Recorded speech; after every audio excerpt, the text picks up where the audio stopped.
What's going on, EPW Nation? It's your boys from the Everything College Basketball Podcast, Josh and Peyton, here to remind you all that college basketball season is right around the corner. Yes, we finally know it's right around the corner. And Peyton, there's only one place people should go for all the college basketball excitement. Well, Josh, the only place to find all college basketball hoops all the time is Everything College Basketball. Everything College Basketball can be listened to on several podcast hosting sites like Spotify, Google Podcasts, and Apple Podcasts. And we can also be found on our Facebook group at facebook.com/groups/Everything College Basketball. Yes, make sure you are joining the group with a couple other 100 people and growing by the day as we march into year number 3 of the Everything College Basketball networking system. Now, let's get back to Conrad and Everything Pro Wrestling.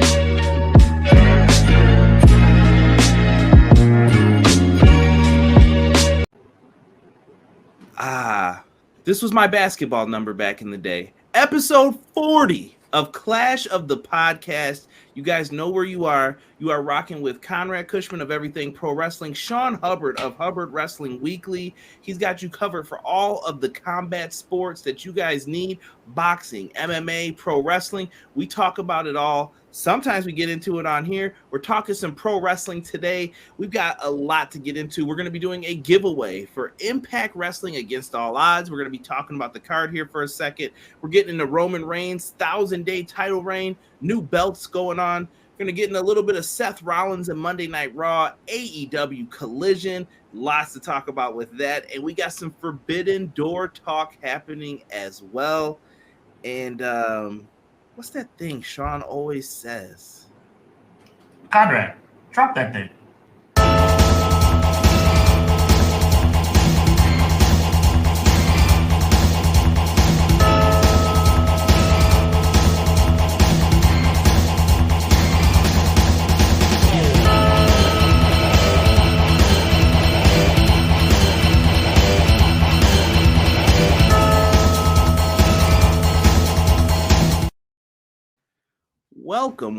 Welcome. Episode 40, baby. Feels so good. It feels so good. Sean, how are you, bro? I'm blessed, man. Feeling really good. Long work day, but I'm happy to be here, man. This is it continues to be a blessing to work with you, my brother.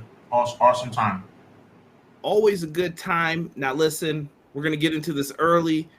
Let's tell you guys how you can support the podcast. Number one, with free help. You don't have to give us any money, anything like that. You can like the video if you're watching live on YouTube with us. Talk in the comment section. We're going to read some of those comments, get into some of that as well. So get in the chat, talk. If you see it on social media, Facebook, Twitter, Instagram stories, whatever, send us a retweet, show us some love, tell some people about us. That always greatly helps. And that helps us run these great contests we get into. Shout out to our partners at Fight TV. Who are helping us give away this Impact pay-per-view Against All Odds coming up this weekend, or Friday, excuse me. It's going to be good stuff. It's going to be great. We appreciate everyone who's checking us out. Audio listeners, leave us a 5-star review. That's on Everything Pro Wrestling and Hubbard Wrestling Weekly. That helps boost us up. That helps us get suggested with some of the best podcasts. I know we're up there now, but we want to be a little bit above them. Yes. So give us that boost. Give us that 5-star frog splash on top of that review. We would appreciate it. To the chat. We got a lot of people in here. Joel, first one in the house, saying, hey, guys. What up, Joel? Sir Quills in the house. What's up, Conrad and Sean? Chat, once again, my favorite part of my Monday evening, Clash of the Podcast, episode 40. Let's get it.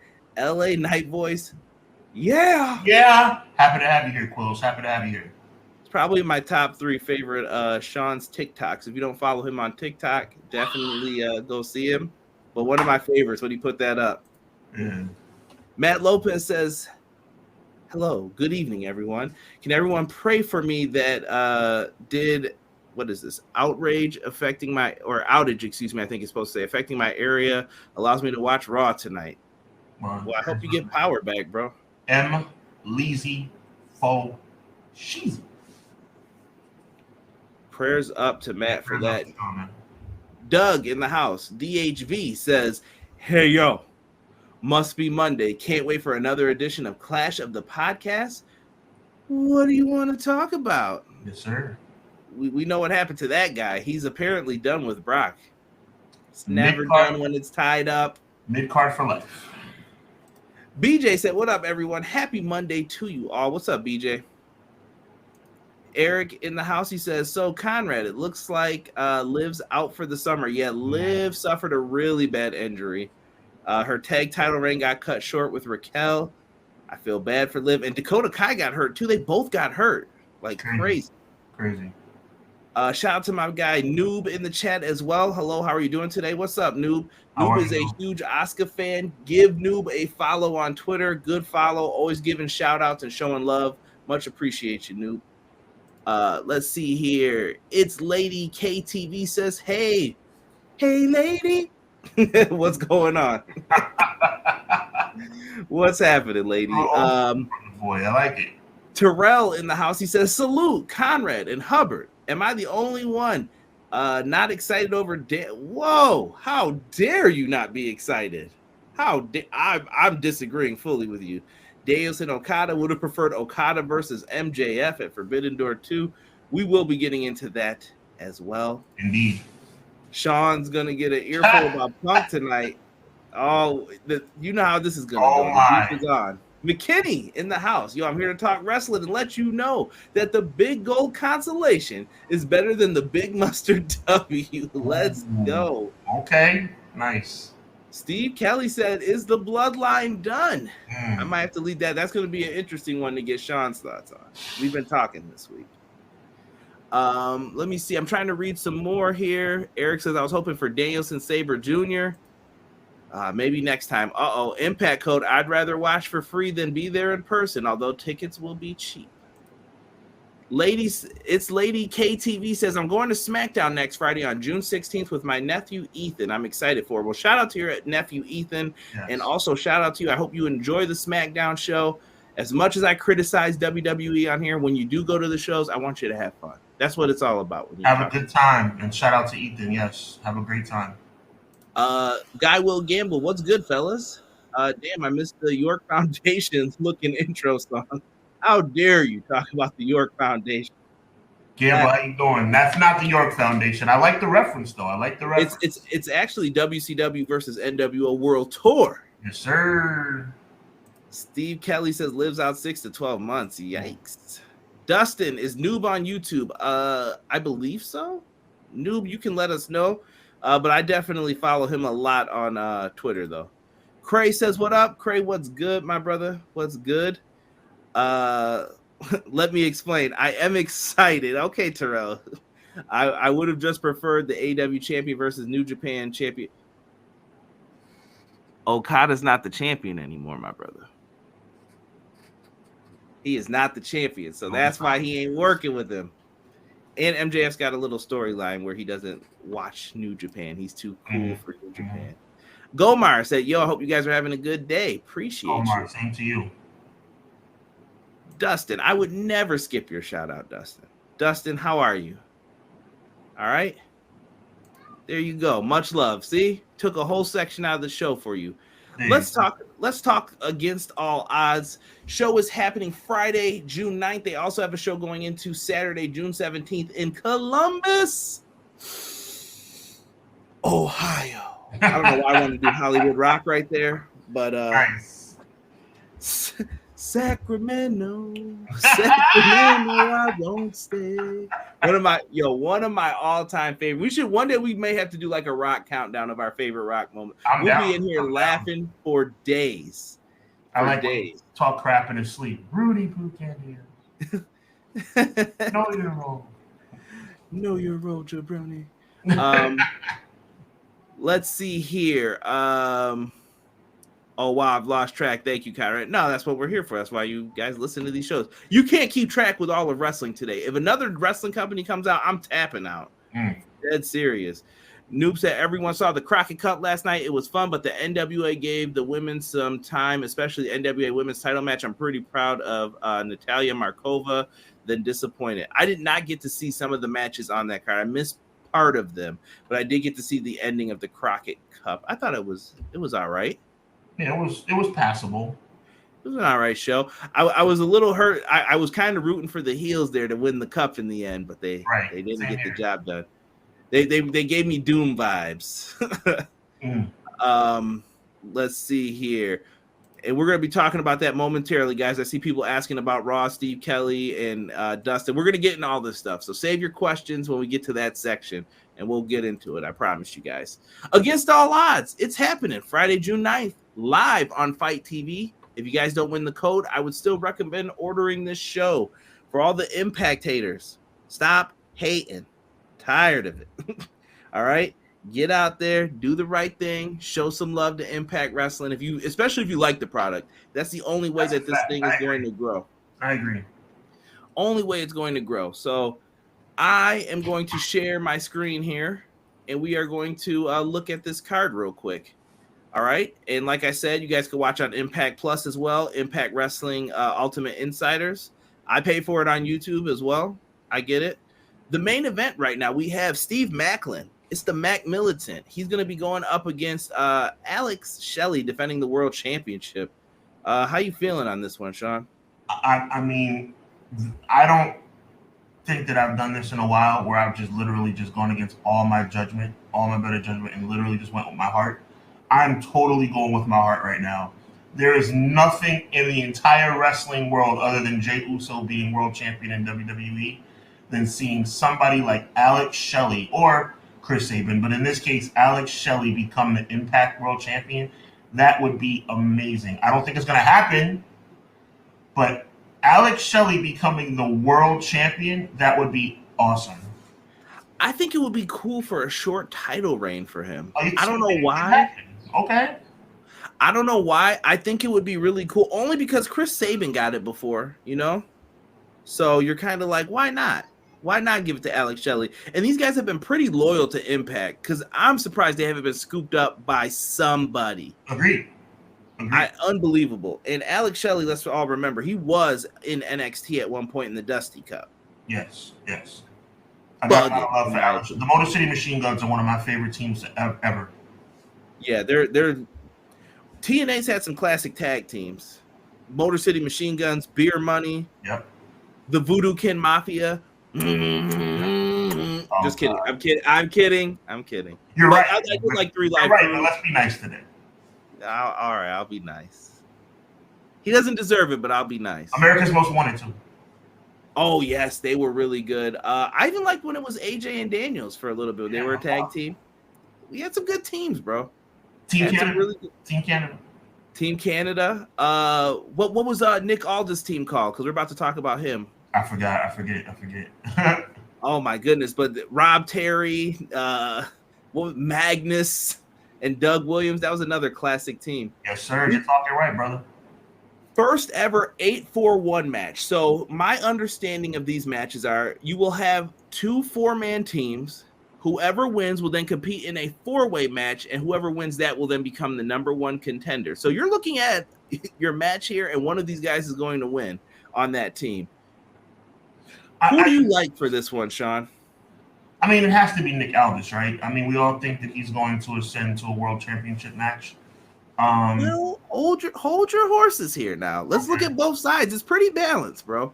No, Moose is legitimate. I mean, we all know that PCO is one of my favorite as far as what's in my heart. Bubba Ray, you never know what he kind of negotiated. Bully Ray. Yeah, I'll go with. Oh man, I'll go with Nick Aldis because I look. You're right. There is cause to pause, but I will go with Nick Aldis as I think his destiny is to become the Impact World Champion. I feel like someone can upset him too, because in a 4-way he doesn't have to be pinned. No, I feel you. You're right. Heath would be up in that mix too. Jonathan Gresham is someone who else I could see getting a title shot. I've been talking about it for months. Gresham and Bailey are two guys who could definitely get up in that mix as well. We also have another main event caliber match. Trinity and Deonna Purrazzo are going to team up to go up against Giselle Shaw and Savannah Evans for the knockouts. This is going to be a great matchup as well, I think. I got nothing bad to say, but you got to go with Deonna and Trinity. Almost a foregone conclusion that Deonna and Trinity win, and then Deonna turns on Trinity. It's just the right thing to do, folks. Agreed. It's best for business. We have an Impact Veterans Collide. Eddie Edwards versus Frankie Kazarian. Who needs this dub more to be taken serious? Frankie Kazarian needs to retire. I mean, for the love of God. You think who's got more miles on him? Him and Eddie got to be around the same. Yeah, that's true. I'm just saying, Kazarian, I mean, he has no heat right now, bro. I mean, he's like literally like fledgling, like swaying in the wind. I don't know, man. There's just nothing behind him right now. Like, I think he made a mistake in his character. Like, I don't know. I think Kazarian loses because at the end of the day, wait, time out. I got to get into this for a second. Yeah, sure. What is the mistake that Kazarian made, in your opinion? I think that he's better in a team, in a group situation. I don't think he has the charisma, or he's an athletic guy, but I don't think he has the charisma or the mic skills to be a singles competitor. It's crazy that this dude was like he's the first ever like AEW tag team champion. Right. I agree. I just think that Kazarian has too many limitations as it relates to what it takes to get over as a singles competitor. And I think that he's earned the right to be employed because of the hard work that he's put in over the years. I believe that an Impact would hire him and bring him in because he is Frankie Kazarian, because he has done a lot in the business, and because they respect him. And I'm all for that. But as far as him ascending to heights that he's ascended into the past, I don't see it. And I don't see him beating Edwards because Edwards is just more relevant at this stage in his career.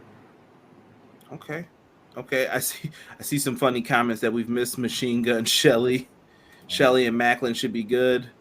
Alex Shelley overdo a world championship run. I think they might have missed that. They might have missed their opportunity on that too. Years back, they should have done it.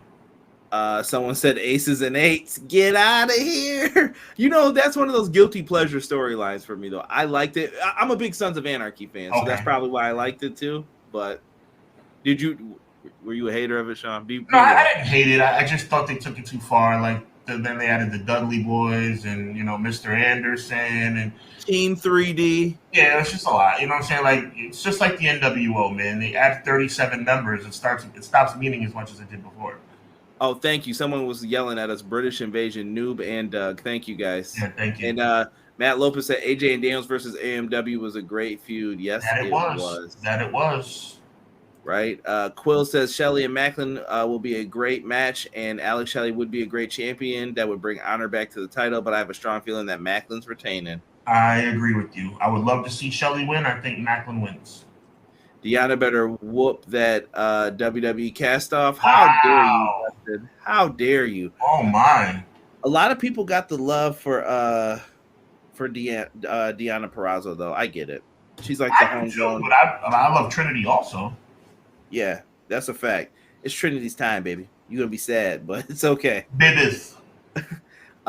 Push Jonathan Gresham and Speedball Mike Bailey, please. I think they will, Quills. I truly believe that as well. I think those are two guys who could be your world champions. I also think Chris Bay and Ace Austin, if you can keep them long enough, could be guys also in that mix as well.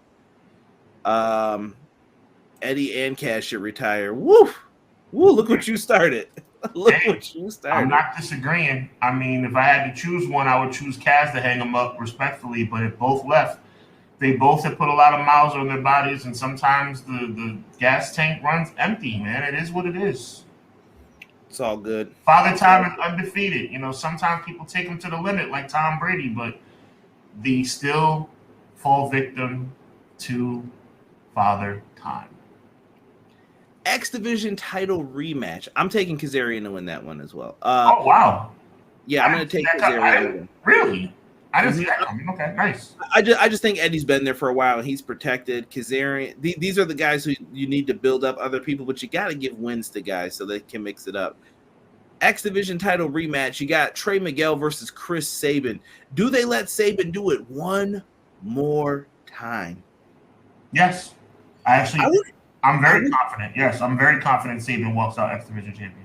I would not be upset if they did it. I'm taking Trey Miguel. I'm going to go opposite of you, but I wouldn't be mad if they gave the Machine Guns the titles on this night. Okay. Even for a short bit. Even for what is it going to hurt? And if you haven't been to the mean streets of Ohio, ask my boy Doug in the chat. He will tell you Ohio Street Fight, the design versus the reunited OVE. They are back together with Sami Callihan. This should be good. I feel like they're in Ohio. Can you really take it from Sami and the boys? I say yes. You're saying the design wins? For God's sake. Say it again? I said do it. Pull the trigger, for goodness sake, please. I have no issue with what you're saying. I would too. I just don't know if they would be willing to do that. Well, sounds like a good idea, but you know. You know what that means? Impact's less famous for that, though. Yes, that's true. To be truthful. In the archives, too, I have an interview with a member of OVE. If you guys go down there looking for it, interviewed him while he was X Division champion. Nice. So make sure you guys go and check that interview out. It's from a couple years ago, but really good interview. Steve Kelly says, I agree, Sean. Cash, hang it up. Time for Eddie and Kaz to put on new talent. They've had their time in the sun. I don't think, but they're not out here like beating people left and right either. Terrell said, Conrad, they just confirmed here on the news in NYC construction is underway for that new Buffalo Bills Stadium, completion date 2026, in case you wasn't aware. Oh, I'm very aware. I'm very aware of them taxes too that they said weren't going to happen, and then they were. I don't know what's happening with that. Good for them. Win that championship. That's all I care about right now. Tag titles. The team of ABC, Ace Austin and Chris Bay versus the Good Hands here. I think this is going to be a match that puts the Good Hands on, but you can't take the belts off of ABC, in my opinion. I think ABC is one of the most underrated tag teams in the world. I think taking the titles from them would be criminal at this stage. They've deserved them for. I think they waited super long for them. I feel, in my opinion, a little too long, but not my choice. But they deserve it. Dog collar match. Masha Slamovich versus Killer Kelly. What are you thinking on this one, Sean? I think Killer Kelly gets it done. I mean, it's a toss-up. I think it's really dope that Impact's taking the old school route with the dog collar match. It's definitely innovative. I think it's definitely outside the box as it relates to females in the match. And I think it'll be a good show. I think Kelly gets it done. I would like to see it happen. I'm taking Masha Slamovich. We're very opposite on this card. We are. Good Lord. I think someone's catching that snowplow. Okay. So that's just my prediction. I think she's going to get back into that world title mix because I couldn't believe they didn't give her the belt in the beginning, but the timing just didn't feel right with the stories with Mickey and Deanna and everybody else. It just didn't feel like the right time. I think they're going to build her back up towards that championship. Slamowich's finisher should be called Slamowich. It could have been, but you can't go wrong with the snowplow. Yeah, I'm just saying, you're slamming a witch, right? Could be. I'm just saying, like a little play on words, like Slamowich. Slamowich with the Slamowich. That works. It sells itself. Now, how do you feel about this digital media title? We got Joe Hendrick. And what about Dirty Dango? Oh, please. Please. This takes this card. That match takes this card from a B- to a C-. First of all, the name digital media title makes me sick. Why? Why is it like that? Oh, it's a play on the television title and we're living in the digital media area. It's stupid. Everything doesn't have to be updated and remixed and changed and maneuvered and manipulated. Stop. But I believe in Joe Henry. That's the only part of him that I like is his music. And Dirty Dango is just not relevant anymore. You know, we're a long way from this. Right? So my answer of who's going to win this match is who cares? Give me Joe Hendry for the 5. Joe Hendry. Quill said, I think Trey may retain once again due to heel shenanigans, although Saban would be a choice. Impact does a good job of making you guess who's going to win this. Ohio versus everyone in an Ohio street fight. It doesn't matter who they face. Bubba in the crowd going to score the pinfall. Slamovich only because I like her name. See? Just like Sean. Nothing wrong with that. Dog collar match will be sick. Slamovich is a hard name. Noob says Killer Kelly is winning, but I get a feeling a lot of people are getting kinky on this match when they see Killer Kelly. Hey. Oh, man. It's always tough when you have a dog collar match with females because you can take it so many different ways. We were trying to keep it right, Noob, but good God. I love it, though. I wasn't even thinking like that, but now I am. Oh, grow up, Conrad. Let's get it together. McKinney. Sorry, we got Monsoon over here yelling at me. Exactly. McKinney says, just because they can doesn't mean they should. The dog collar match is going to be a downgrade to the show, but there will be blood. Someone yelled digital media over 24/7 title. Joe That's Hendry. That's not saying much. How you going to hate on the OLED title like that with the left face? You don't like a good chuckle match? That's the way to get people entertained. Yeah. I JJ, but there's levels to it, you know, but we'll see what they do. I think they'll be fine. Like I said, I think Dango's just in that. He's in that. That's where he is. That's what he does. See this right here? See that right there? You know what that is? That's the fine line between comedic and embarrassing.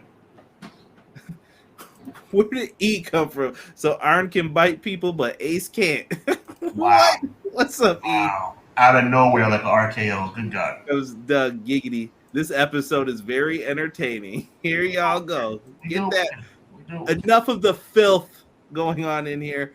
We will be giving out the code at the end, so make sure you guys stick around. If you guys are interested in winning that code, stay in here until the very end, and we will be passing that out. Let's transition, Sean, because we got a lot to talk about here tonight. Yes, we do.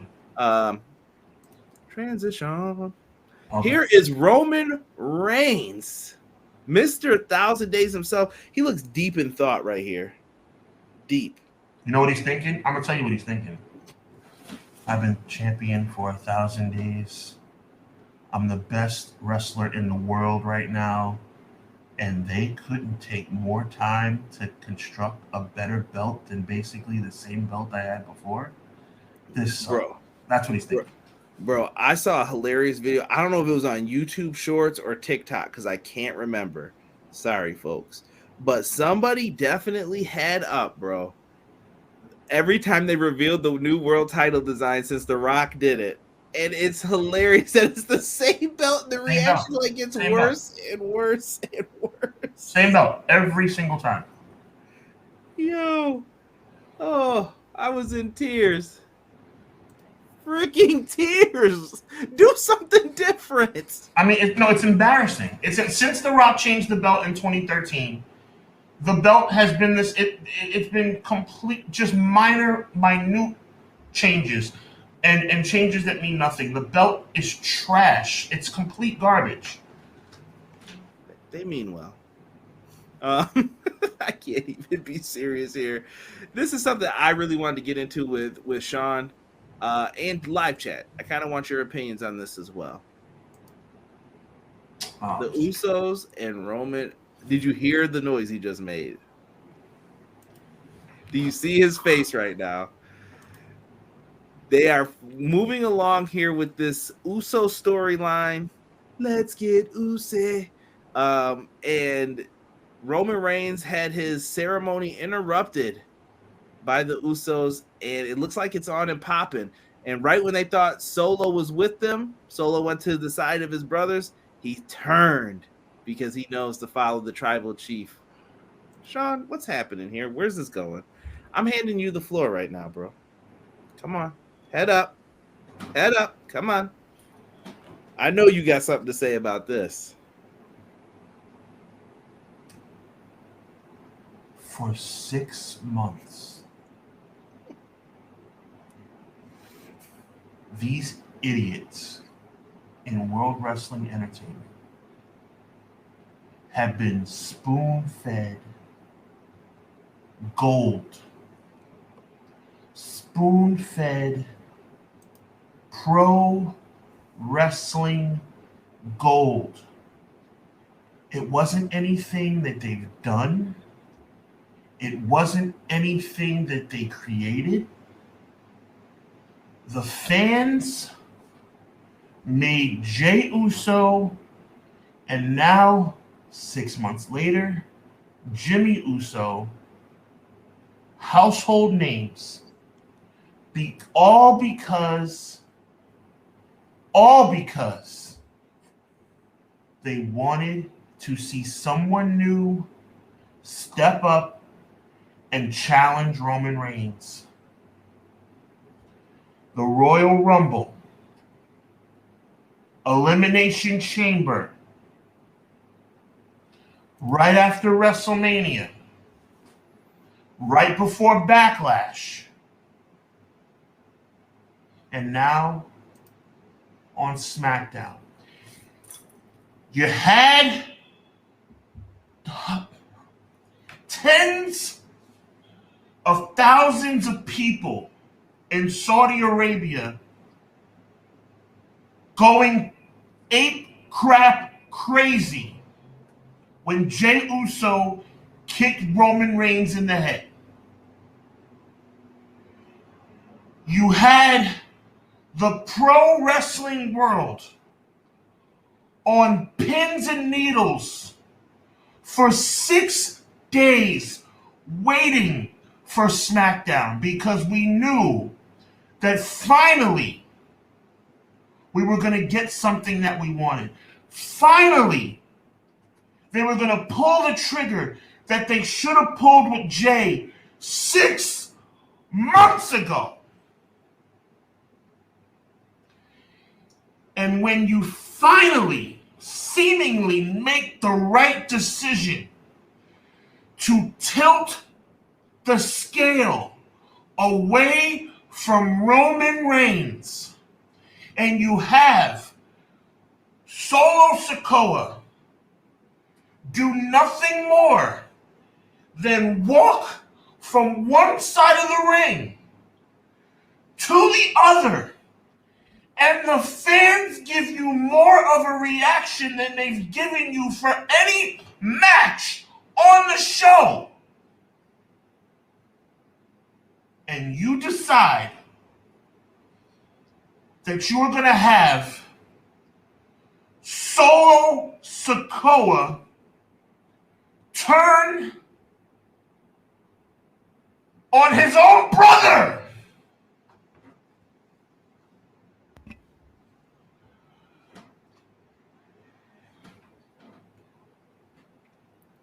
WWE, the thoughts that I'm about to express are simply the thoughts of Sean Hubbard and do not reflect his thoughts of Conrad Cushman. That's for everything too, including all the other shows. WWE are idiots. They don't care what we want. They show it every chance they get, ladies and gentlemen. The fans made the decision in January what we wanted. And then we made the decision in February about what we wanted. And then we made the decision in April about what we wanted. And then we made the decision about what we wanted again in the first week of June. They don't give a crap. And you know what's going to happen? And I'm going to give credit to Conrad on this part because I'm starting to think about it and I'm starting to believe it. This is going to be a full circle swerve, and the Bloodline, not gonna have a heart attack. The Bloodline are gonna probably get back together. WWE doesn't care about what you want, ladies and gentlemen. It's quite clear. Think about Sami. Oh, they gave us Sami Zayn. They gave us Sami Zayn. They gave us what we wanted with Sami Zayn. Look where he is now. Look at those reactions. Thank you, Conrad. Sami Zayn? Really? Did they capitalize on Sami Zayn? No. They got the main event they wanted in Montreal, which is his hometown, and it's over. Oh, he was the main event of Crown Jewel or Night of Champions. Who gives a crap? Who gives a crap?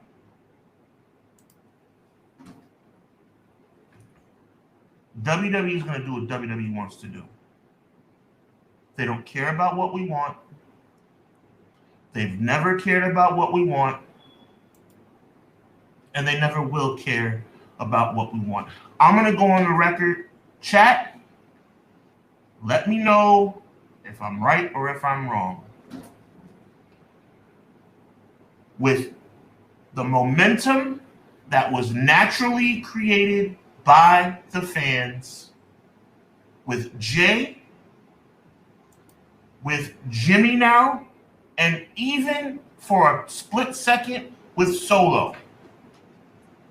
Yes or no, any one of those three could have been ascended into the World Championship picture. And WWE took it all away because they don't give a crap what we want. That's the bottom line. The Bloodline has been a great storyline that had the potential to be, and I'm going on record here, Conrad, that had the potential, if they made the right decisions, to have been the best storyline in the history of the business. And WWE said, it's cool.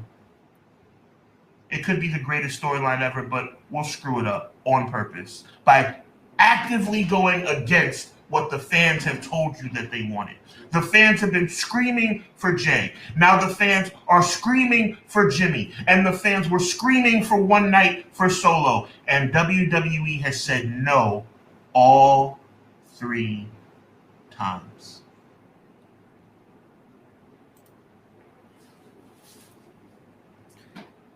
This storyline, in my opinion, now this is my opinion, this is leading to a big pile of nothing. WWE are the kings of pro wrestling of wasting your time. They are going to waste your time with this. I've told Sean, you have 2 ways you can go with this right now. You're either going to do a 4-way where everybody's going to fight each other. Solo gets sick of Roman. Roman's sick of the Usos. The Usos are sick of all of them. And each guy's in their corner. Jay being the, I kind of still want to make this work between everybody, but nobody wants to listen. Solo, I'm the enforcer. I can take out all of you if I wanted to because I'm that good. Jimmy, I'm tired of Roman bumping his gums to me talking this mess. And Roman, everyone needs to get in line. And you know where Heyman's going to go. But they'll probably tease Heyman and Solo maybe. You know what I mean? They'll do something like that. And then you get the 4-way match. Roman comes out on top. Blah, blah, blah. And the moment you think Roman's in trouble, they'll all come back together. This is going to lead to a big... You see the sandwich I'm holding? It's a nothing sandwich because that's what this is going to turn into. And you're going to be like, wow, they really wasted all that time for months to get us to the same point that we all know where they're going to. They got to go to WrestleMania 40 with this. It's crazy. I'm surprised that so many people still like the storyline. I personally am a little like, okay, you know what I mean? Like, I'm just like, no one's got phones. No one's going to do something about any of this. And I wanted to progress a little bit faster, but they're taking their sweet, sweet time with this. And I can't be mad at them for doing long-term booking, but it's rough in my opinion, what they're doing. That's there's been a lot of storylines in the history of the business, and we don't always get what we want, right? That's not what this business is all about. Sometimes we can't get what we want. But I just don't understand.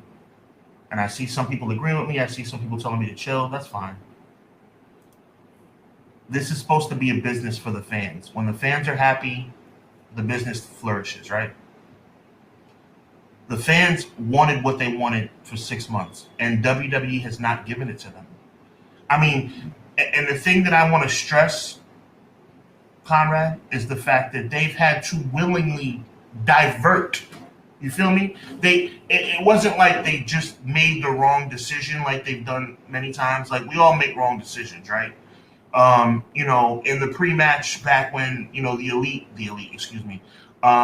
Keith Lee and Strickland were defending against the Acclaim, and everybody said, well, the Acclaim should have won that match. Okay, well, you can't change the match mid-match, but 2 weeks later, we got what we wanted in Queens, New York, right? So you can't always get it right every single time. More appropriate spot, too, to have that for an eventful night that was already occurring.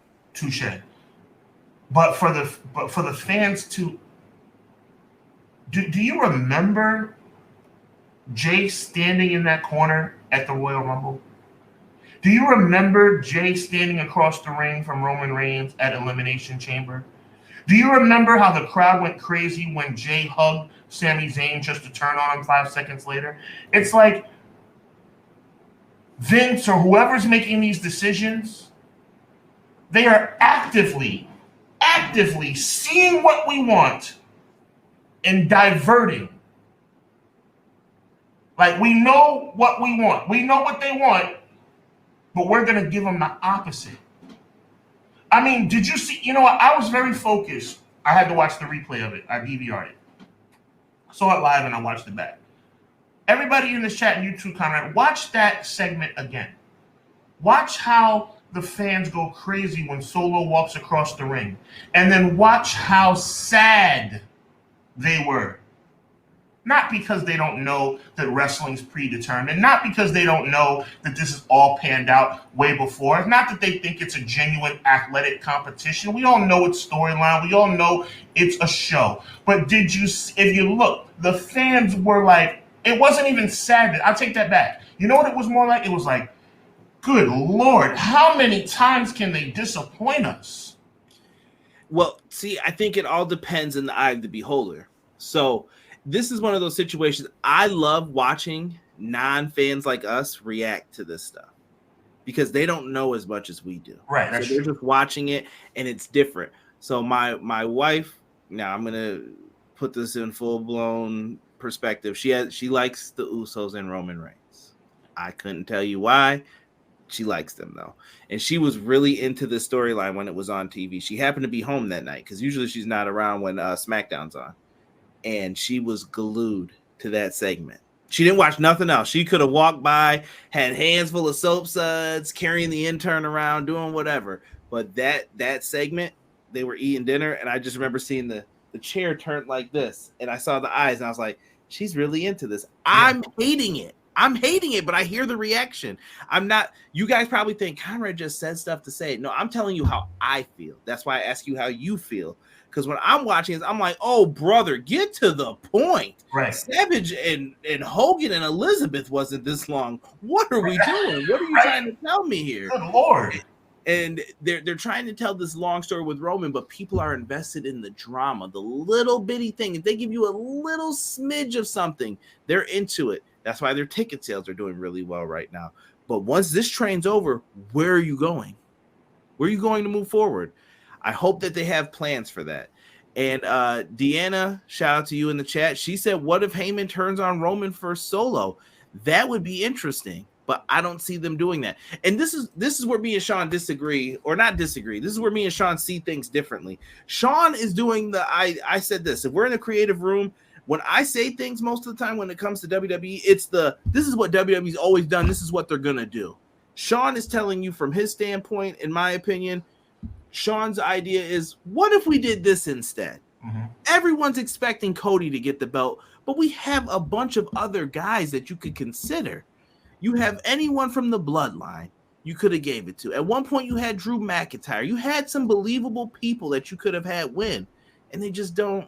It just seems like it's a foregone conclusion of stop thinking that way. Like they're beating you over the head. Like stop thinking that way. Stop thinking that way. It's not gonna happen. And I'm just tired of getting beat over the head. That's why I'm like, here's what they're probably gonna do. Right, and you're right, and you've been right every step of the way.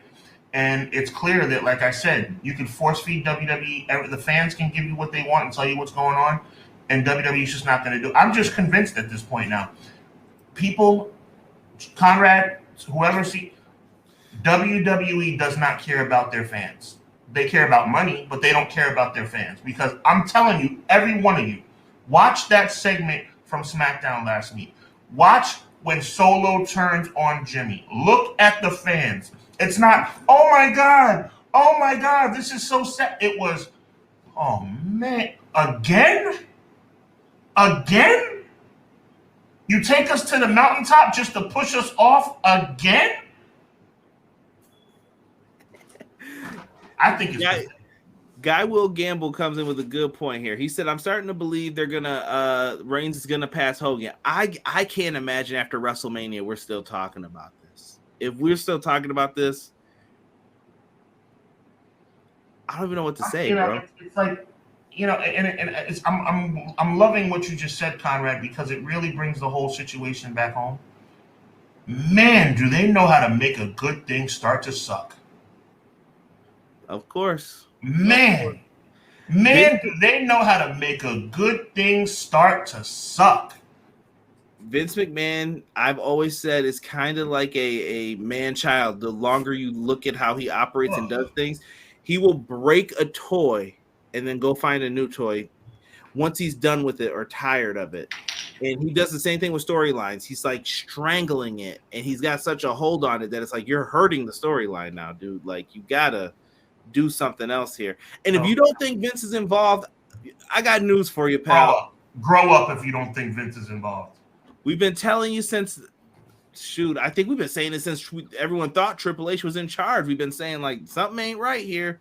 I made the analogy, and you made the, like, he's sitting down at Thanksgiving dinner with him. Like, please. And the sadness we gave Triple H was the fact of your name's tied to this, bro.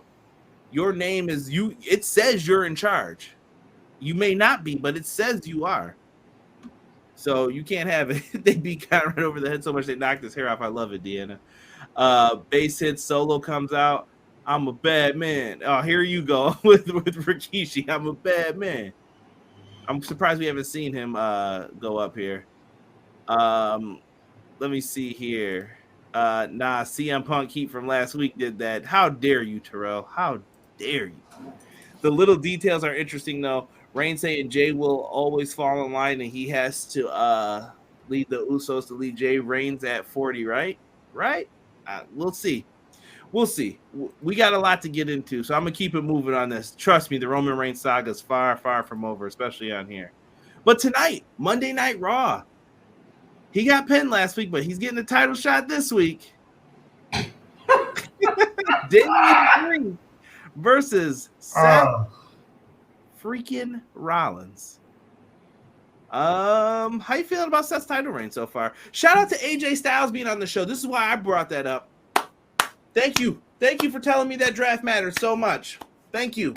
Stop believing in this draft. I've been saying it since I started this channel. The draft is a lie. It is a lie. It just doesn't exist. It's not real. They were going to wait a month. They couldn't help themselves next week.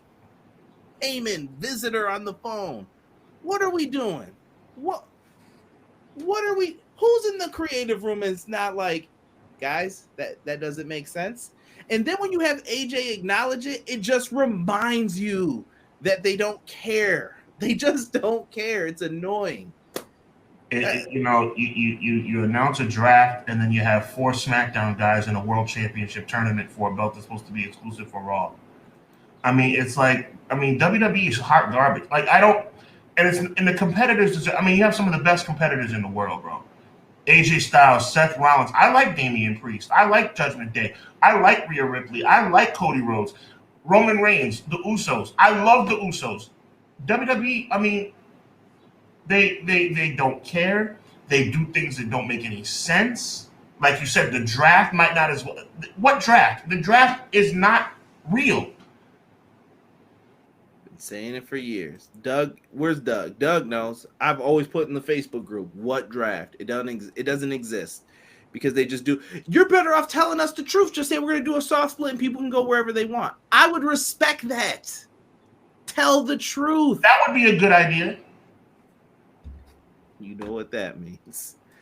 Why does this nobody deserve a world heavyweight? Well, hold on now. To be fair to Damian Priest, I like Damian Priest. I like Damian Priest too. He put over Bad Bunny. Now, it's how you're saying this depends on how you're saying it. Are you talking about from his character standpoint? I think he's talking about how we know that he's not going to win the title. You got to give him a chance. Let's see what this guy can do. I think tonight's his night to, I always say it, show your behind. Show me what you can do. That's another problem, Conrad. That's another. See, I see what Dustin's saying. I see what you're saying too. That's another problem. You put a guy in a world title match that you know he's not going to win, like Bret Hart versus Virgil, right? And it's like, okay, so what's the point here? I mean, now look. To your point, because I want to give you credit, Conrad, there is another situation. Do your homework, kids. Bret Hart versus 1-2-3 Kid on Raw. 1-2-3 Kid, Sean Waltman showed out. We all know he wasn't going to win the title. He should. Now, is that what you're talking about? Damian Priest just needs to come out. I'm saying that you may have an opportunity to elevate yourself from it. But this is WWE in 2023. None of this matters anymore. Exactly. I don't know how you get over.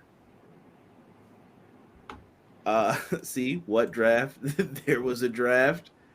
I stopped asking questions when it comes to WWE's writing. I feel you guys on that. All right. When you figure it out, please let me know, JJ. Conrad, it's loser's world title. That doesn't see. That's the other thing that doesn't help. Damian Priest got pinned last week in the tag match, so he's getting a title shot this week, and it's just not. You're supposed to be trying to elevate this title, and honestly, it just feels like you just put a title over the Intercontinental title just to do it. You know what I'm saying? I don't. Look, why would Gunther want that belt? Gunther's title's got more meaning than that right now. The premise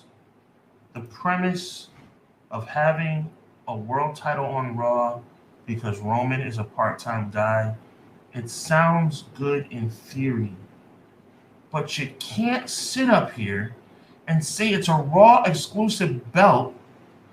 Nope. Doug did come up with a reason here. He said it was an open challenge and he answered first. You don't got Pierce coming up with contenders. What are you doing backstage? Kayfabe question, obviously, but you know what I'm saying. Like, he got pinned last week. I would have laughed if he came up to me and was like, "Yeah, I want that." By the way, real quick, Finn's going to interfere, and Finn's going to get the title shot at the pay-per-view. You can keep that going. In case anybody was wondering what's going to happen next in this epic storytelling writing of WWE, they suck. Good God, man. Good Lord. Well, when you're writing for an audience of one, the draft is a farce. How many times can I say it? To quote Sean, it's one of my favorite quotes. A dud like WWE is a dud. Thank you. For free agents. I will say I thought it was interesting that they let Ali and Baron Corbin show up on NXT. I saw that on the social media realms. Priest has already done that, though. Priest should be getting a title shot when he's a legitimate contender, not tonight. The problem is that Priest lost all of his momentum when he lost the United States Championship. Yes, that's where they messed up big time with him. To be fair, Seth put out a tweet for an open challenge and Priest answered. But I mean, okay. Can I say this? All right, I'm going to say this, and this goes for AEW too. The open challenge thing, it's an easy out. It's too easy. Like I wish this was liquor. It's just soda. I wish it was hard liquor. This is how WWE makes me feel, but it's nothing but soda. I'm just glad it's not that Tussin. I see the double cup, that Texas tea as they call it. But what I'm saying is, okay, you did the open. When Cena did the open challenge, it was unique every week. It was something different. But now we got one for this belt. AEW's got it for the trios titles. It's just lazy. Come up with contenders. Build a story. What happened to the night after a pay-per-view? The champion's in the ring. The champion gets interrupted. I want my opportunity. What happened to just, I mean, if it ain't broke, don't fix it. What they're doing now is stupid. What happened to, you remember, listen, and I don't like WCW, but here's JJ Dillon.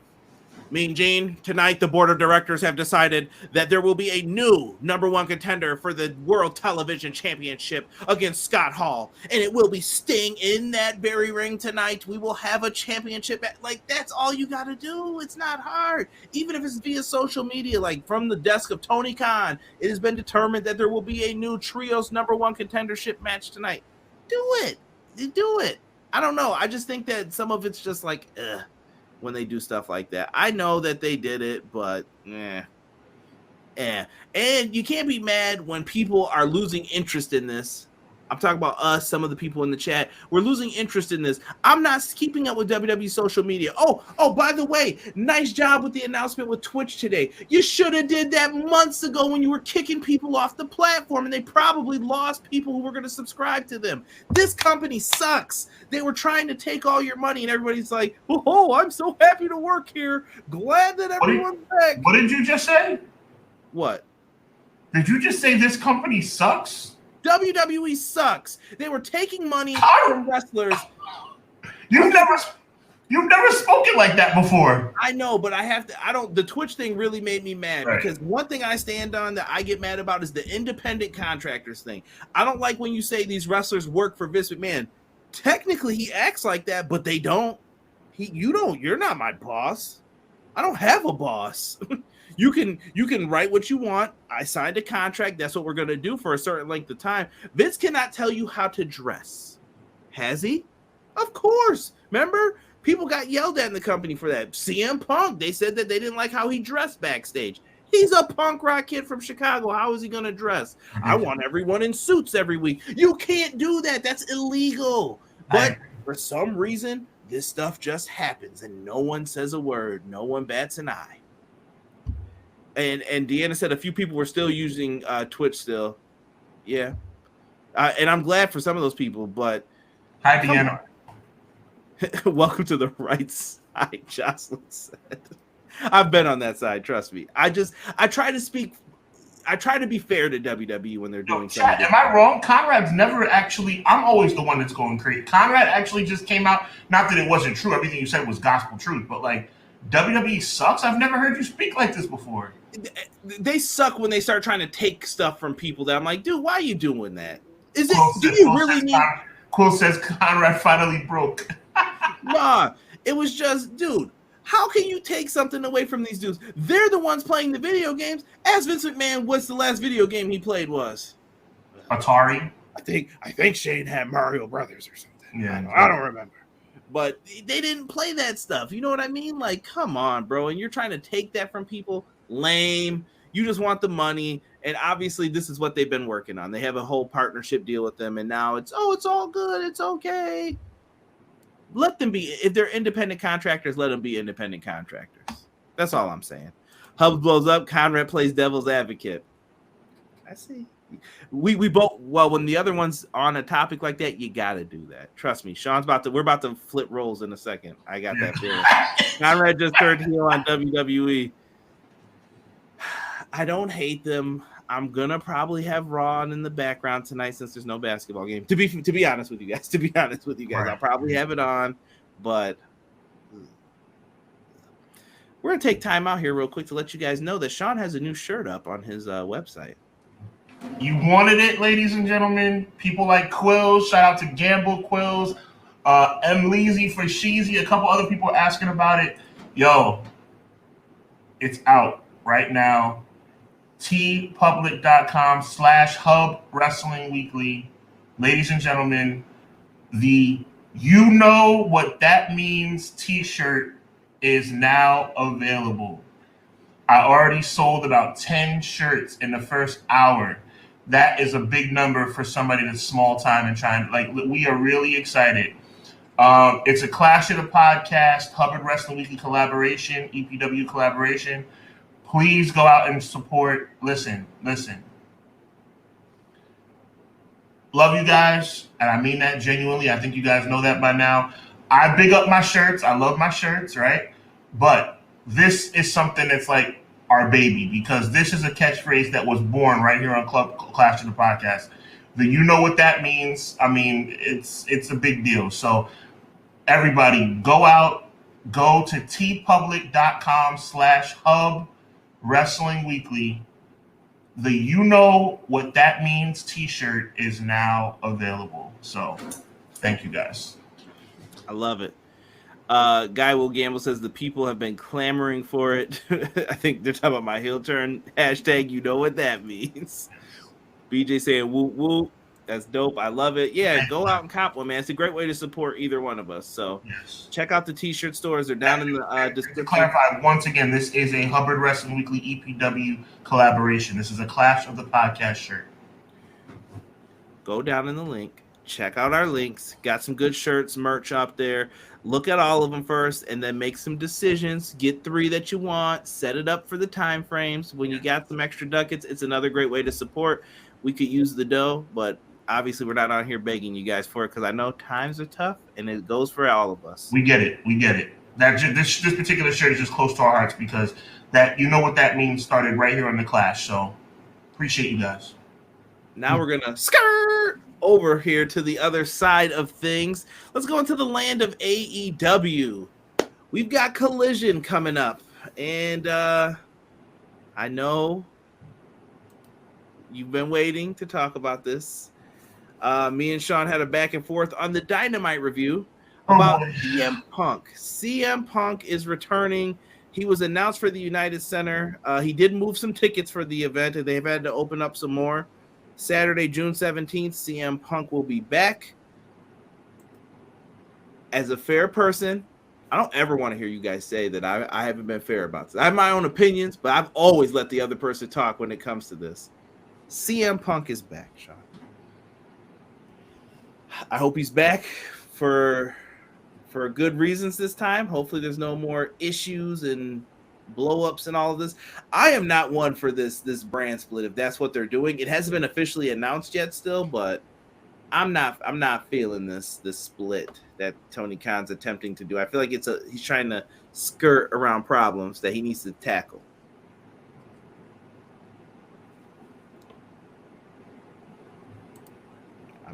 It's on you. Dead air is bad air. No, the face means everything. I don't know, man. It's like, I know your excitement level is really high, Conrad. I just don't want you to get your hopes up, bro. Like, this dude is toxic. And just because I say he's toxic does not mean that I'm saying that the Elite is not toxic. I never said this whole situation was CM Punk's fault.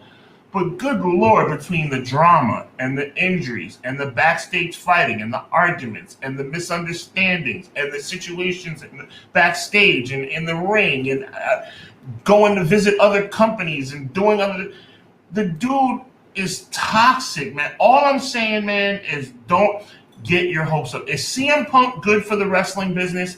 Yes. Is the wrestling business better when CM Punk is involved? Yes. But is CM Punk a toxic individual? Yes. That's all I'm trying to get you to understand. That when I say he's toxic, that does not mean that Adam Page is a great guy.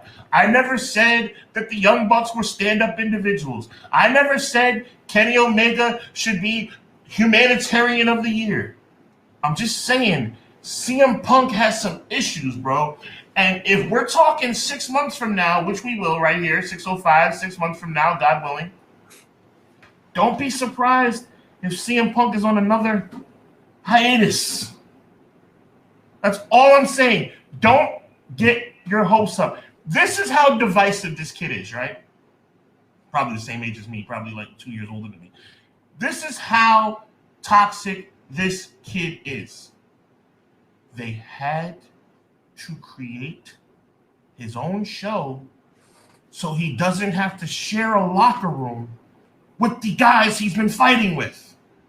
If that ain't toxic, I don't know what is. And I'm going to say it for a third time. Just because I'm saying CM Punk is toxic does not mean I'm saying all the other guys are not toxic. They're a problem too. I'm just trying to say that come Christmas, when we're doing our, I don't know what, the Christmas week episode of Clash of the Podcast, and we're talking about how CM Punk took his ball and went home again, don't be surprised.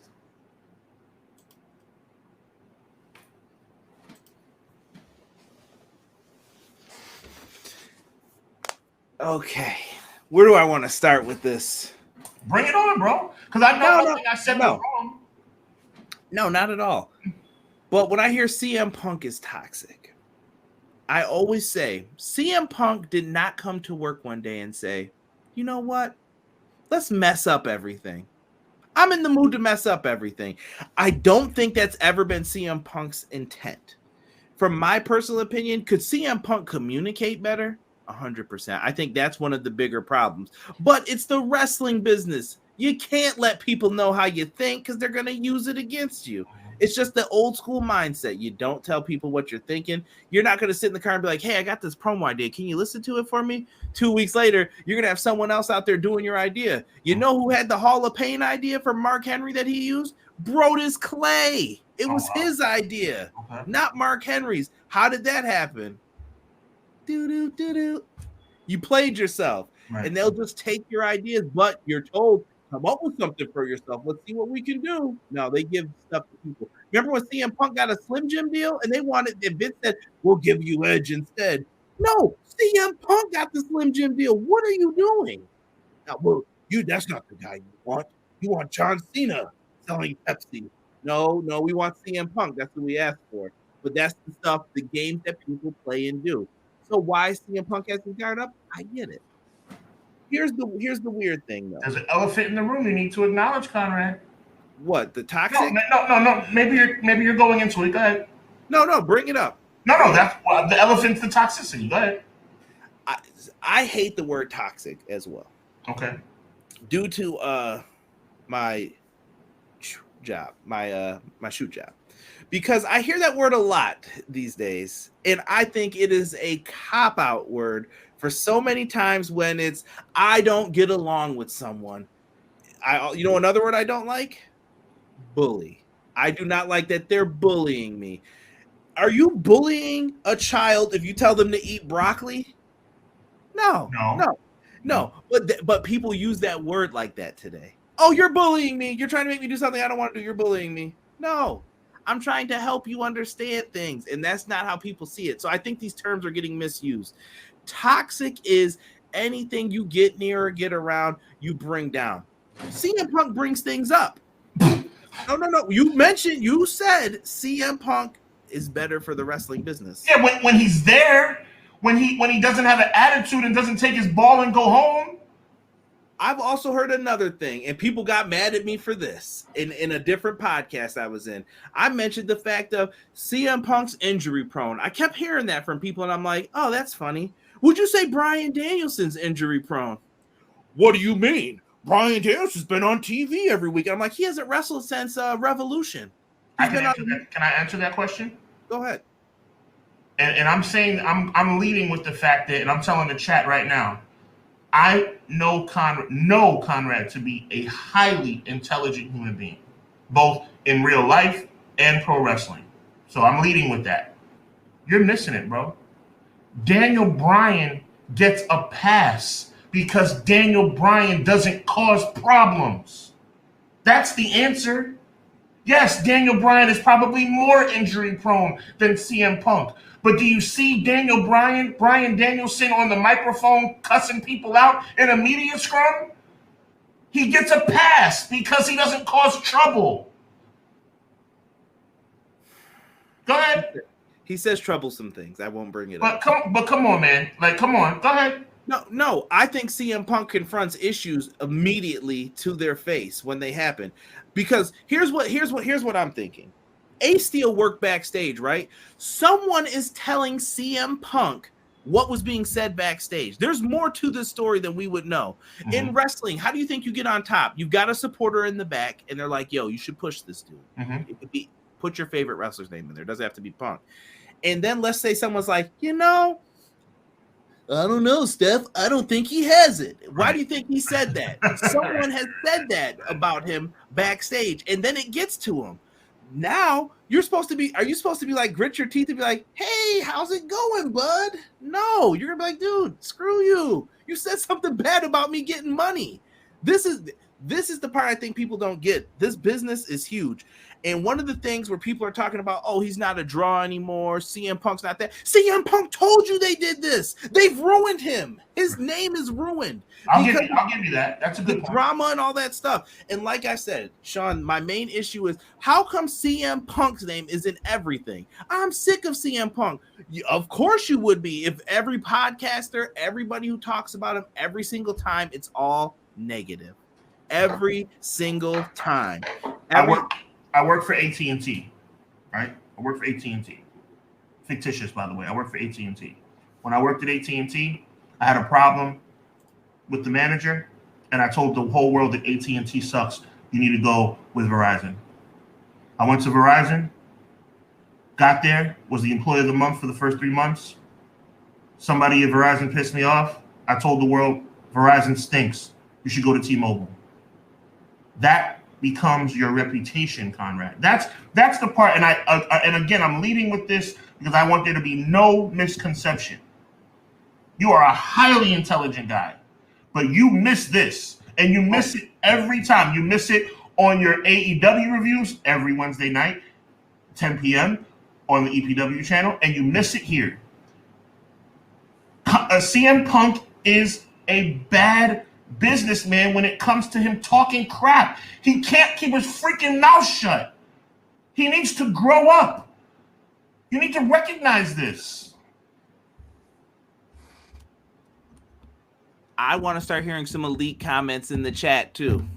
What did I say? I just want to know. All I'm saying is, but you see, we've been talking about both sides of this, and all I see is Punk. Because we're talking about Punk, and everybody in the chat that watches us knows that you're a CM Punk supporter, and for some reason, you're a CM Punk apologist. Why? No, because the elite are liars, bro. Tell me you watched that show where they came out there. I haven't been able to wrestle for 8 weeks, bro. You have a wrestling ring in your backyard. Stop lying. Listen, the problem with you, Conrad, is that everybody, I can't speak for everybody. I know Derek does. I know I do. I've been saying since day one that everybody's at fault. But for some reason, you take offense to CM Punk being called out for being who he is. CM Punk's a problem. But at the same token, can we not recognize that? So, Sean, let's go back to your AT&T example. Sure. Sean, let's pretend that Tony Khan's your boss, and he says, Sean did record number business. He did this. Remember that beforehand when he said all that stuff? So would you say at that time CM Punk was the top guy in AEW? I would say for that time, yes, he was. Okay. So you expect to be treated like a top guy, right? I would. I mean, this is where this is about to take a little ugly turn. Okay. Go ahead. So CM Punk jumped into the crowd. I know he got his foot hurt. Here we go. Blah, blah, blah. CM Punk jumped into a crowd. Danielson got hurt in the ring. Danielson also knows why Vince told him to tone down that style, but we're not going to get into all the schematics of it because I think Danielson should be allowed to wrestle however he wants. That's not my point. My point is, how is one person injury prone and someone not with the whole CM Punk thing? And I know you guys are writing good things in the chat. I'm going to try and get to some of them or put them up on the screen. With that idea that CM Punk was number one, so he gets injured. Tony does this whole garbage thing of, no, you are going to be the champ. We're going to do the interim champ stuff. When CM Punk came back, was he treated like he was number one? He became second fiddle to Jon Moxley, the dude who he big upped before for going to get help. Now Moxley's in charge. He's like, yeah, I'm working without a contract. Number one, that's not a CM Punk problem. That's a Tony Khan problem. So now Punk's dealing with ramifications of that. Please tell me you heard what I'm talking about. You know what I'm with you. Okay, so Jon Moxley's on TV, and this is where I get mad at people because Punk's the problem. John Moxley said, I could have went to SummerSlam with the belt if I wanted to. Why would you even say something like that? Why is no one talking about when MJF did the exact same thing? That was a problem too. But these things are just swept under the rug. That's where you're wrong. They're not swept under the rug. They are talked about. The problem becomes when somebody says that CM Punk's a problem, you, for some reason, I don't know what it is. I can sit up here and say the Elite and I'm just, John, whoever you want to talk about. I can say A, B, and C are the problem, but when I get to CM Punk, for some reason, and it's not just me. It's not you seem to think that CM. Here's the thing. Here's what you seem to think. CM Punk's getting a bad rap. CM Punk's not getting a bad rap. He's getting a worse rap than he deserves, in my opinion. How so? He's divisive in the locker room. He talks crap about people when he doesn't like what they have to say. He talks crap about people when they have issues with him in the ring. He goes and takes his ball when he goes home, and he goes home when he's not happy. Are any of these things not factual?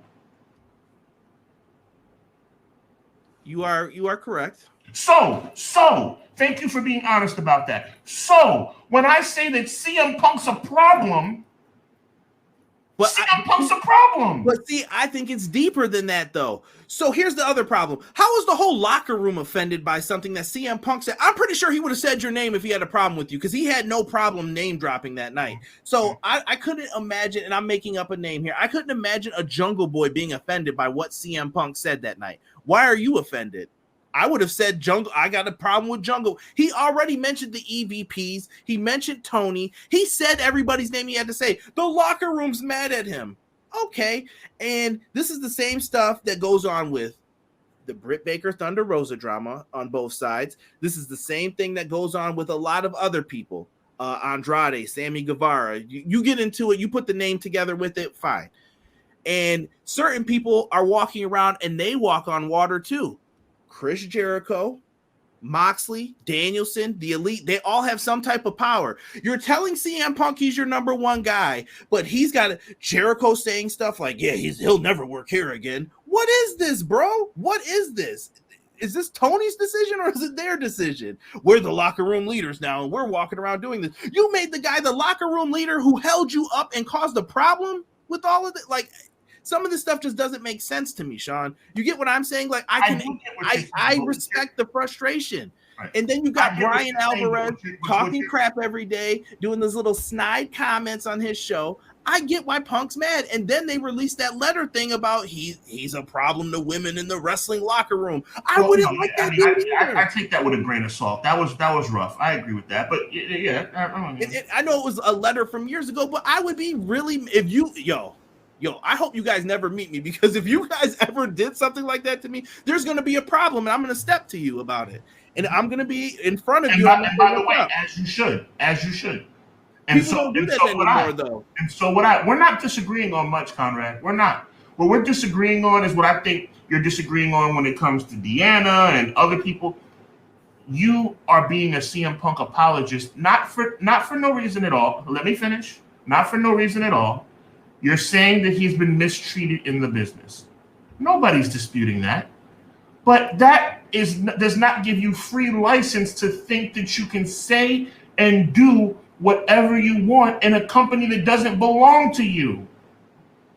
If this was the CM Punk Federation, say whatever you want.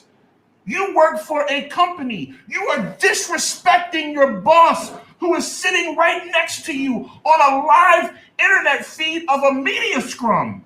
But Sean, one of my favorite lines. Who the hell do you think you are?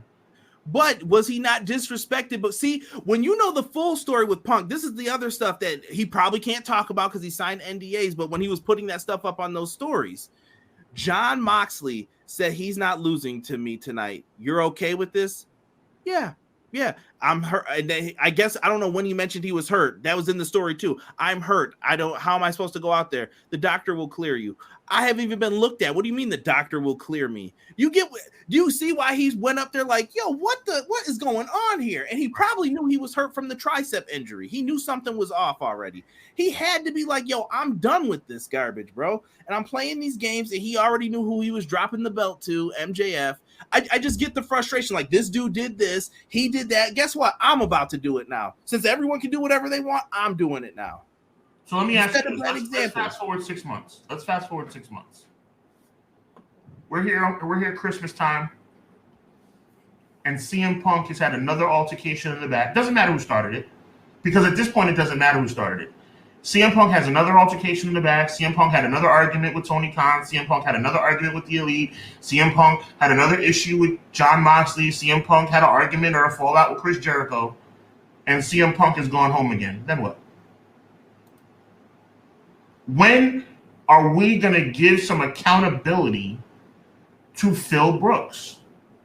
It's not all his bag to hold. But you can't sit up here and say, because I've been mistreated, because I've been whatever, that gives me free license.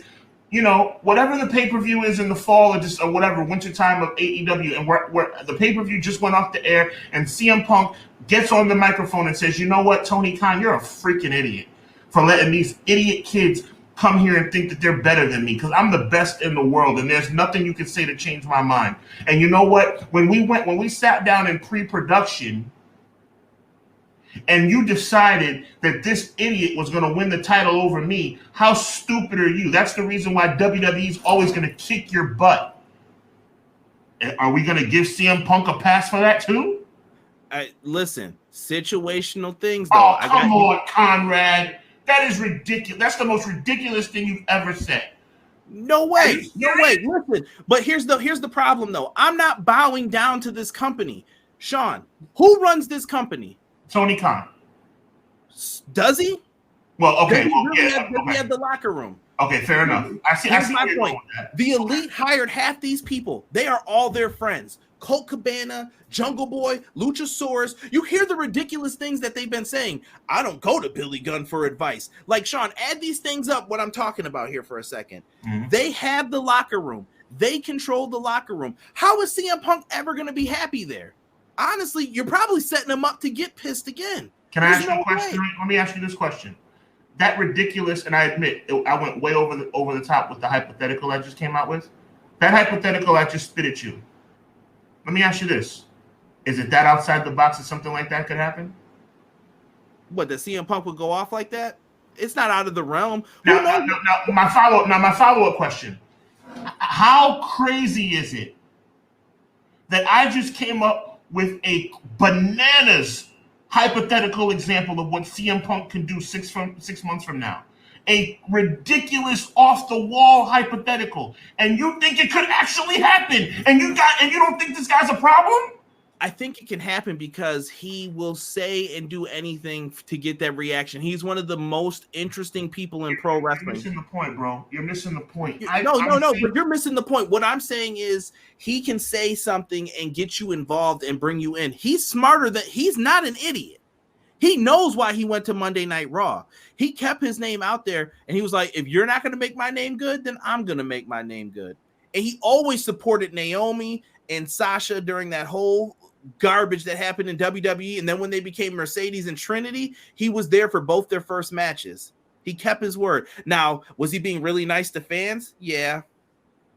Like, I keep it a buck. I know he's out there like, yeah, I'm going to be nice to you because this is what I do right now. Like, I'm trying to get my name back in the good graces. But you have to understand, the Elite are not some like, oh, they play the role of, we've done nothing wrong. Like I said, they presented themselves on that TV show. I haven't been able to wrestle for 8 weeks. You have a wrestling ring in your backyard. I'm sure you were talking to Tony. Stop lying. And if you go and watch them walk around backstage, all of their little puppy dog friends are following them all the way around when they're getting interviewed. Look who's in the background of those things. I'm just saying. None of this stuff makes sense to me. They are not innocent. These people know. I don't know if it's Colt, Hangman Adam Page. You saw he changed his tune too. I was waiting for someone to ask me about this, about how I felt about the veterans. You should have never said that in the first place. So some of this stuff, it's not like I said, it's not like CM Punk woke up. What I don't like is that it's all Punk's fault. Should Punk have said what he said? No. It's not all Punk's fault. It's not. I'm not signing off on that, but I just don't hear enough of the other guys are the problem. Maybe because there's 7 of them who you could put blame on for all of this too. No, but that's not how it's going to work, and Punk's outnumbered. I can tell you what it is, and it's not fair. It's just like the guy who has sex with 50 women is a player, and the woman who has sex with 50 guys is a hoe. It's not fair. It's wrong. But CM Punk, are we agreeing or not that CM Punk has a reputation? And you know something? If you have a freaking reputation, maybe you should go out of your way, Conrad, to try and change the narrative. For the love of God, get yourself together. When you feel the urge, to say something stupid, shut up. Dustin said, I think one guy was innocent in all this was Kenny, who was just an eyewitness who tried to protect CM Punk's dog and got bit. Very true. But once again, I will always say this. If I have a problem with somebody and then you come and surround me, that's not street smart. Folks, do not ever do that. Do not ever. If your friend says, come with me, I have a problem with this guy, do not do that. Especially if you can't fight. Do not do that because you are going to get rocked. I see people saying we're better than Fox Nation in First Take. We would be here all day talking about this. All right. I don't know what's going to happen. Let me say one more thing. There's nothing, and I'm going on the record. You, Conrad, the chat, and God, there is nothing I would like more in my wrestling fandom than to have CM Punk come back and everything go well. I don't wish any bad on him. I'm a fan. The brother just needs to learn how to chill. That's all I'm saying. Just chill. Absolutely. Deanna brings up Punk can say whatever he wants, but if someone else says it, CM Punk never does anything. I don't know why. How is Brandon Cutler not fired? He spoke out against Jim Ross, and he definitely quote tweeted that CM Punk thing. I'm sorry if I'm Tony Khan and you don't have any value to me. He should be say that because I don't want to degrade him as a person. He should be off the roster by now. I agree. Yo, kick rocks, bro. You know why you're here, all right? And they got you here. And I'm not. The Young Bucks are talented. Don't get me wrong, but you're there because you're their friend. Your boy Positive. Well, our boy, because I like Positively E also, but Positively E is firmly in your corner, Conrad. Oh, yeah. And there's so many things to get into from this. Punk has an ego and suffers from PTSD from the way he was treated in WWE, and he's brought some of that luggage to AEW. That's why he acts the way he acts. But maybe so. Sick. That's a really good point. But you know what? New place, you can't. That chip on your shoulder is going to turn into a boulder, and eventually it's going to weigh you down. Oh, that was good. That was good. I didn't even plan that. That was good. Write that down. If y'all listen to Excalibur's tone from now until Collision, see, Robin them peep the things that I peep, though. Someone's tone changes when it's time to talk about Punk. Oh, and we got a CM Punk announcement to do. This it would infuriate me so bad, Sean. I need you to explain to me what you're talking about. Listen to people's tone when they talk about Punk on the show. Okay. Just for the rest of the weeks. Just see if someone picks them up. Okay. It just changes because of who they're friends with. It's weird. Like I said, that locker room is split. And trust me, Thunder Rosa, Andrade, Miro, there's a reason these guys are all going on the other show too. It's not just because, oh boy, we'd love to give them a free chance. They ain't feeling what's been going on either. I'm just saying. Touche. Some of them haven't gotten those chances too. Not everyone's an Elite fan. And I'll say this: I think Kenny Omega is an innocent one in here, and I saw another term I don't like in the chat. I'll leave that one where it is too. But I think Kenny Omega and Punk has a possibility of happening, but I don't.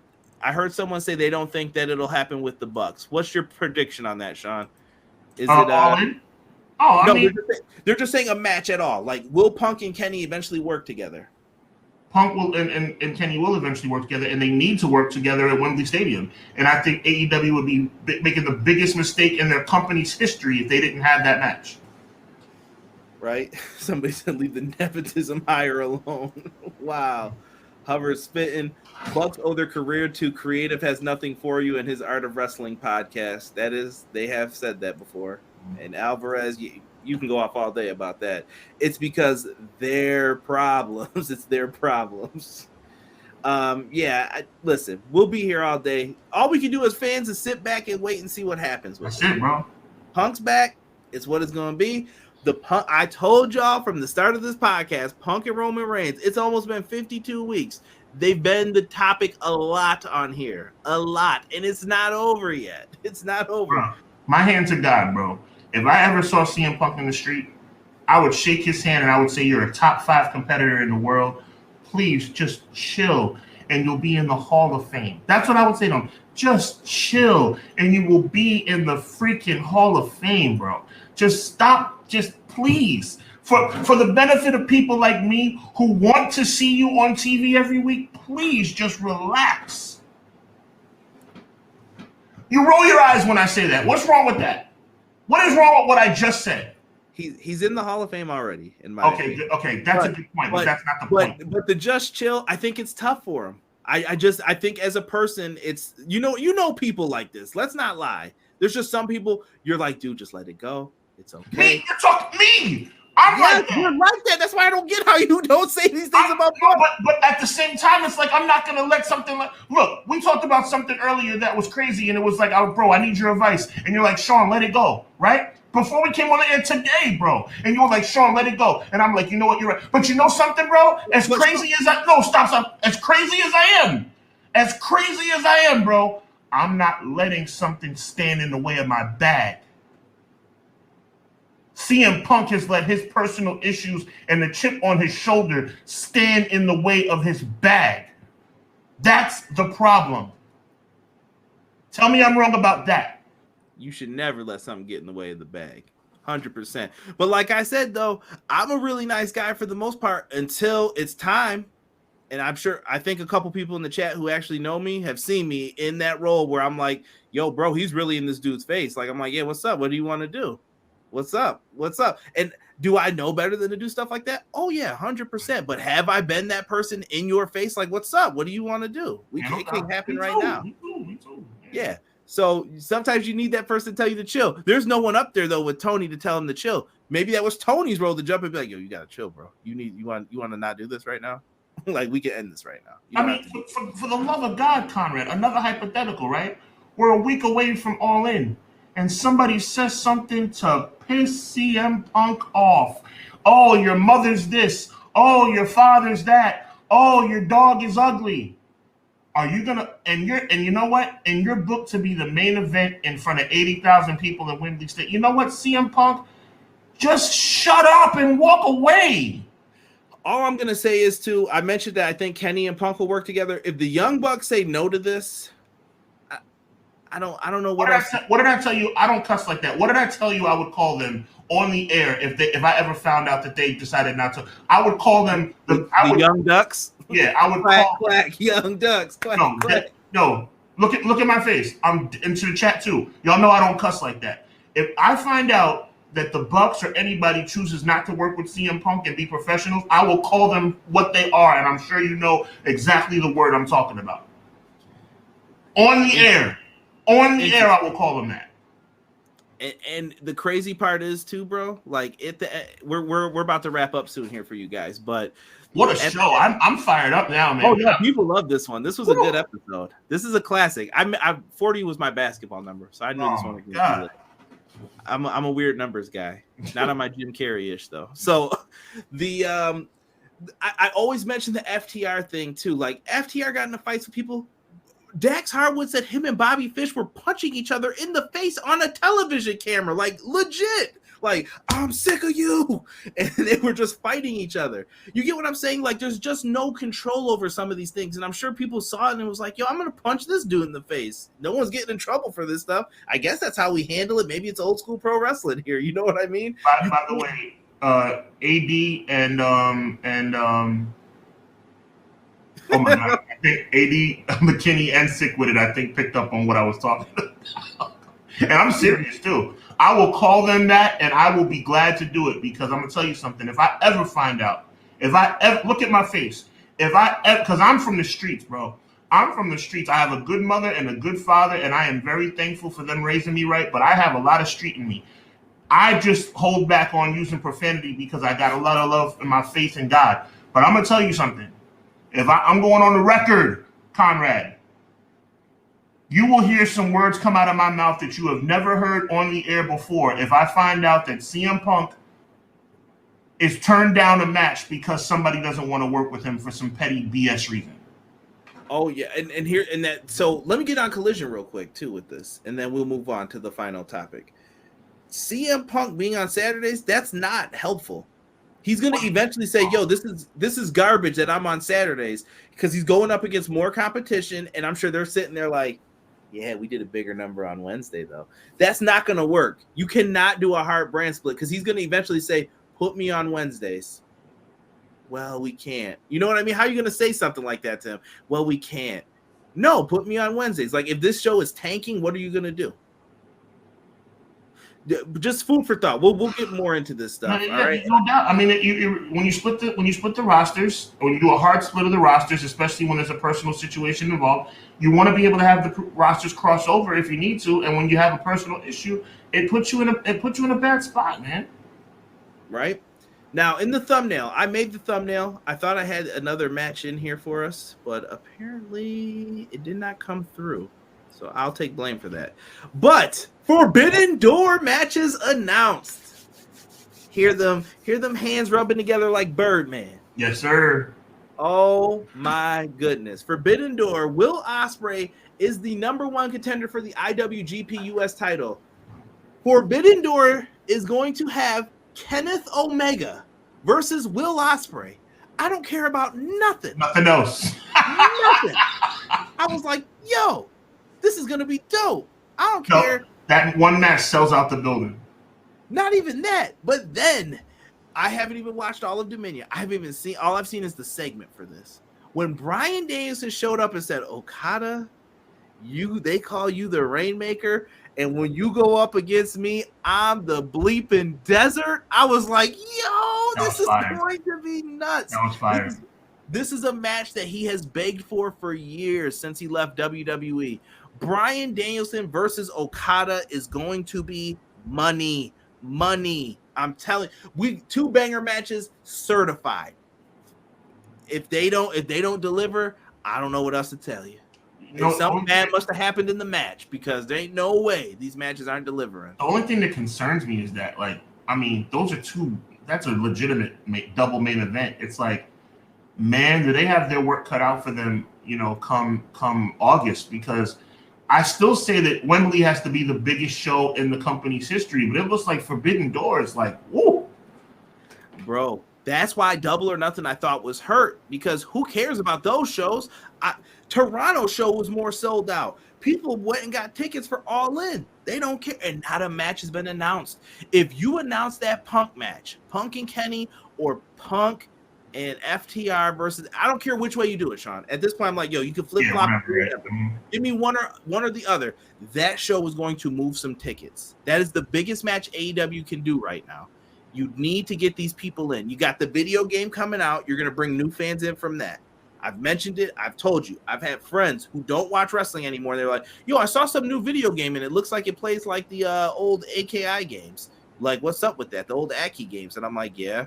And they were like, dude, is this like going to be a fun game? I think so. I'm getting it. Dude, I might buy that. I might get that. And I was like, wow, it really works to get people back into the wrestling game. Yo, can I tell you something, bro?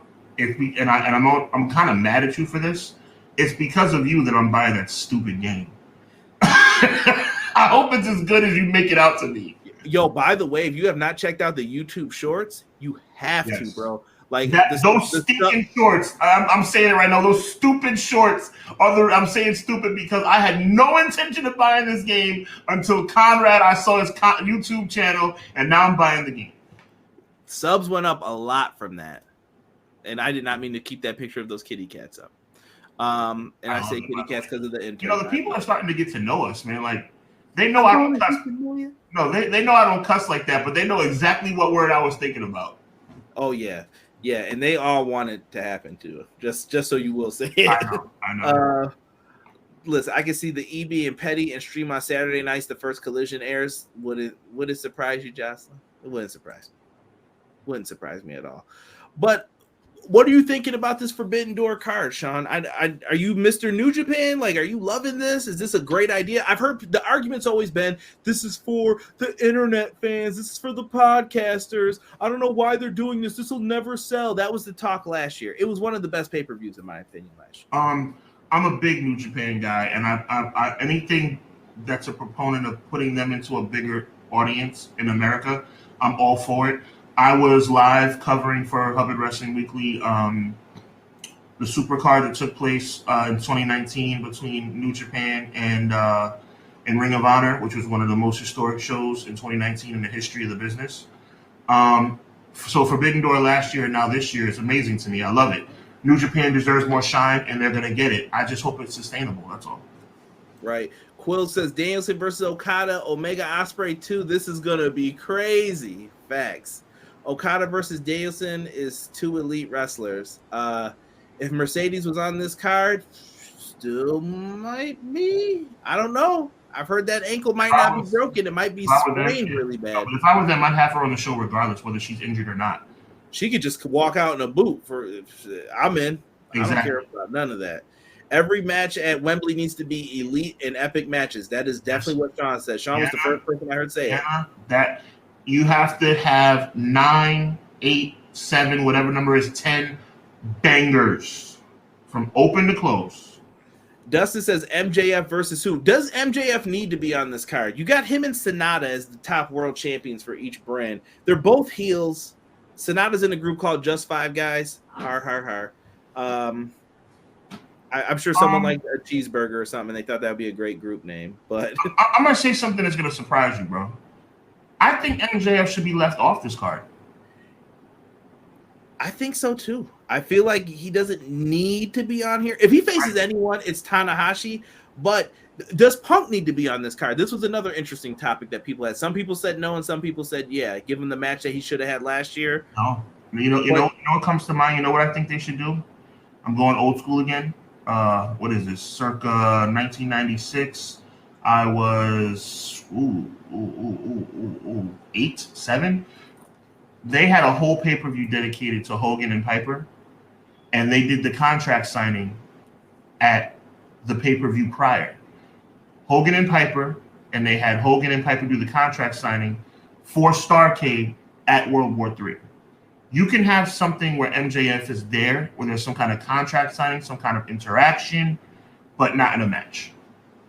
Give him some type of segment. Give him something to do. 6 said, I want to see Punk versus Kenta. That's my dream match. Why can't we see that, huh? Man, I would love to see it. The man who Punk stole the GTS from. I'm honest. You see? Not everything's a defense of Punk. He stole the move. Danielson also stole the move. I'm also very honest about that. The running knee he stole from Kenta.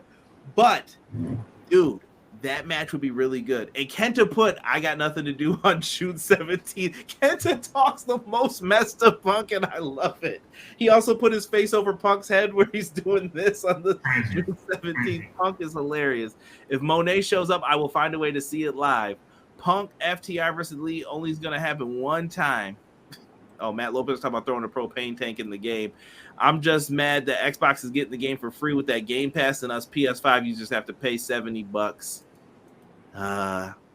Well, it's not on Xbox for free yet. At least I haven't heard that. Let me see here. MJF needs to be on the show. Punk versus Kenta. You could do that. Listen, they've got options. The show is done. I'm sold. I'm in. You could put whatever else you want on here. I'm good. You can have Hiromu versus Darby. You could book Taka Michinoku on the card for all I care. If Jushin Liger comes out, I'm going nuts. That's all I'm going to say. All I got here is do. I'm done. I'm like, bro, greatest pay-per-view of all time for me that I've ever attended. It's over. It's done. That's all I need to hear. And I'm losing it. This show is going to be fun. Enjoy these shows. Wrestling doesn't have to be a downer about everything. All right? Let people have fun. And that's what this should be. Enjoy it. Rob, ain't nobody buying all the consoles. That's too much money. Too much money for the Switch and all that. Takeshita needs to be on that show. I think Takeshita will be. I wonder when they do the blood and guts match too. Who's got money like that to buy all them systems? Talk that talk. I know I don't. Somebody's got it out there. But listen, it's almost time for Raw. You got 9 minutes. I'm gonna let you guys get your food on, do your thing. Sean, you got anything coming up this week? I am all in, no pun intended, on Crawford versus Spence coming up at the end of July. I know it's a little ways away, but I have a lot of content coming up regarding that. Make sure you check, as an example of my work, make sure you check out the post-fight article I wrote on Garcia versus Davis. And, of course, man, just let's keep rocking. And go out and get yourself a You Know What That Means t-shirt. I'm telling you, you will not regret it. And anybody who does buy a t-shirt, make sure you take a picture of yourself and send it to myself or Conrad, and we will post you on our social media, give you a shout out. So once again, definitely retweet it. You Know What That Means t-shirt brought to you by Clash of the Podcast is now available on tpublic/Hub Wrestling Weekly. Rob said, I'm living frivolously. You cut it out. Rob is living the baller life, though. Steve Kelly said, I have a PS4. The game is coming out on PS4, Steve, so you can still get it. You can still get it. Winner, chicken dinner. Oh, we got to pick someone for the contest. That's right. You do that. I'll set up my last thing here. If you want it, put a 1 in the chat. Put a 1 in the chat if you want this code here, and we'll see who we can hook up. Sean also did a stream this week with a nice young lady. If you guys want to go back in his archives and check it out, he premiered it live a couple days ago. Well worth it. Good listen. The young lady definitely knew her pro wrestling. She was on it. Agreed with her on some of the things too. When she had her Seth Rollins Macho Man comparison, I kind of smiled when I heard that. I was like, yes, someone gets it. Big shout out to Crystal, man. Big shout out to Crystal. She's a longtime friend of mine. She is valid, Conrad. She is valid. For sure. Codes for Against All Odds on Fight. Well, let's see here. Yeah. Yeah. Someone said I'll put a 1. What we giving away? And me and Derek will be live AEW Dynamite this Wednesday. Always live after the stream. Check us out for anything coming up for Fight Forever. Make sure you are subscribed to the EPW show on YouTube and everywhere else. Let's go, Sean. Do you want to announce the winner? All right. Well, we got to give it up to someone who I don't think. Matter of fact, I know they haven't won before. We appreciate all you guys. There's some former winners that have put the ones up, and it doesn't mean you'll never win again just because you won before. But this is a new winner. Conrad and I agree. We want to give it up. Enjoy Impact pay-per-view live on Fight TV for free. To JJ, congratulations. JJ, send me a message on social media and I'll get that code over to you right away. All right. Everybody, thank you so much for showing love. I got people doing the I'm walking here. The Hitman. For myself, my tag team partner, Sean Hubbard of Hubbard Wrestling Weekly. We are out for this week's episode of Clash of the Podcast. Peace.